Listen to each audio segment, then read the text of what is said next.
Hello, we're back here again and continue our sequence looking at Monstery Pugilism.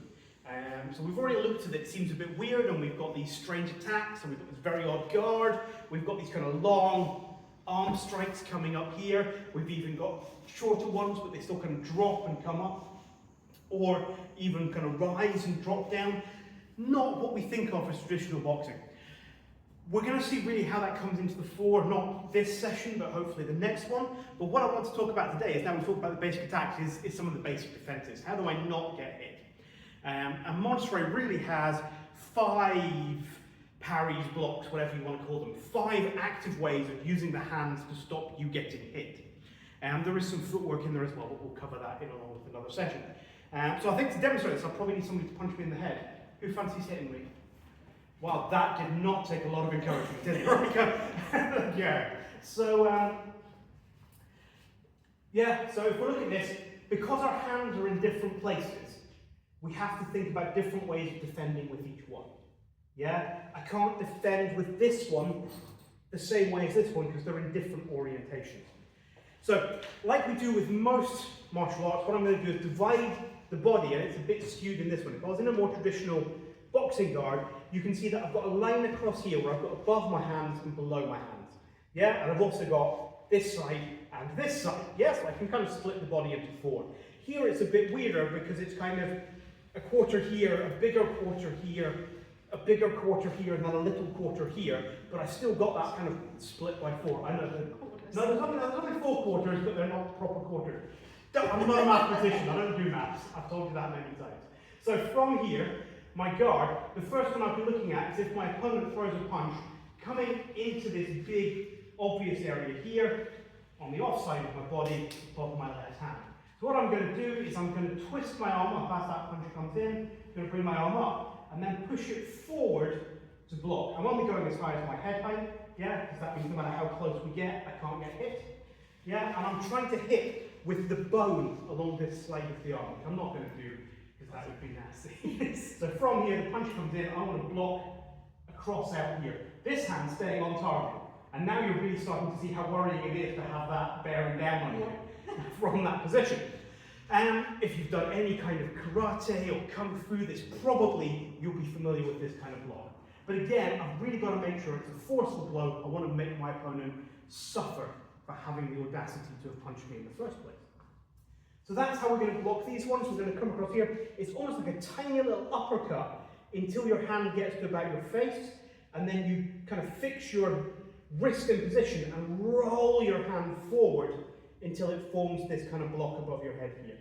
Up and out here. So that's the block we're looking at. The second block we're going to look at comes from this hand. Now, in my opinion, there's nothing to stop you just rolling that forward, as we've kind of done with the other one, but that's not how Monstery deals with it. So we're going to deal with how he does it, which is a different one. So what's going to happen here is I'm just going to switch around to visibility. This time, punch is coming in above that fist, coming in onto this onside of my body here. Boom, that kind of hit here.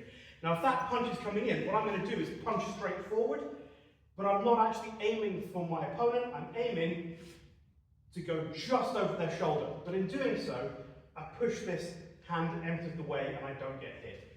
So I just fire that forward as the punch comes in, and there's no way that that's going to curve around and continue to actually hit me. So literally from here, boom, just punching that hand forward, but rather than going center, I'm going off to one side. We often refer to this as punching the parrot.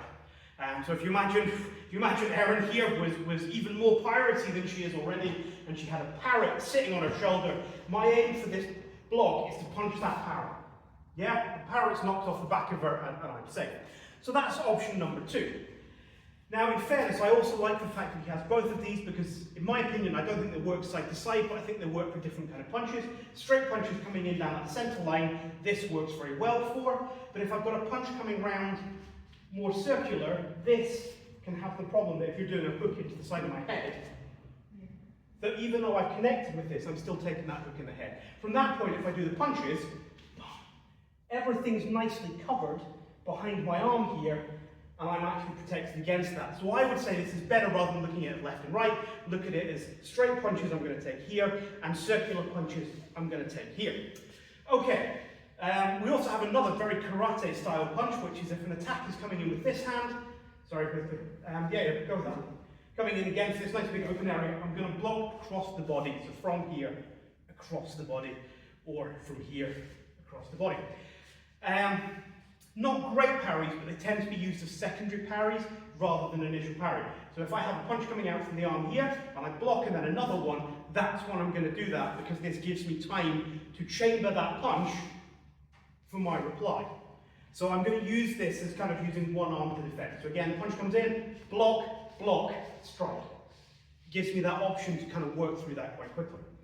Okay, so those are your first three, and they're all kind of on the high line. There's then two on the low line, because there is a potential that my opponent might decide to sink a punch into my guts here. If they're doing that, I'm literally just going to scoop my hand down, boom, here.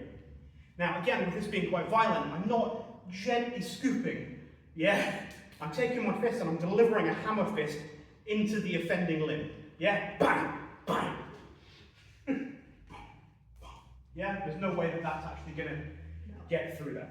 Now, the only other thing we haven't looked at, that works for these straight attacks, but if I have a visibility again coming on this side into my ribs, yeah, that kind of hook coming in here, so you go for a proper, yeah, round like that. If I do my hammer fist down into that, I hit your elbow and I still get punched in the kidneys. So I don't want that. So my other option is that I'm going to pull my wrist down, pull my elbow down and let that connect with my elbow. Now, two things might happen. One, as in that case, punch comes in, but I get there nice and timely there. Other option, we can do this slowly, so I don't hurt you. I'm going to try and get this down so it connects with the elbow, actually becomes an elbow strike down into the hand as it's punching. It's going to depend a little bit on timing and how good you are with this technique. I'm not a huge fan of these barring techniques where I just place my hands across and soak up the hits, but it's there, and it's actually quite nice. It might be up here if I've got a punch coming in with this hand that I've blocked up here and then a hook coming around here, just being able to block that down, and you can see that my hand then is almost on my tube, ready for the short arm reply coming back through there. So that gives us our basic five defenses, yeah? So we've got block up, we've got punch forward, we've got, what else we've got? We've got our cross blocks, yeah? Low line blocks, and our bars to either side. And those cover everything that's going to come in any of those four quarters coming in at the attacks. So, those are the basic defenses we're going to use. And as you can see already, I'm starting to allude to the fact that a lot of these are going to lead straight into attacks because they're putting me in positions that allow me to chamber for those half-arm and full-arm blows coming back. So next week, I think we're going to be looking at some more complex parries. These are the basic ones. And then he has what he calls counter parries. So these are parries that lead directly into an attack, even more obviously than these ones. So we're going to take a look at those next week. Until then, have a great week, and I shall catch you later.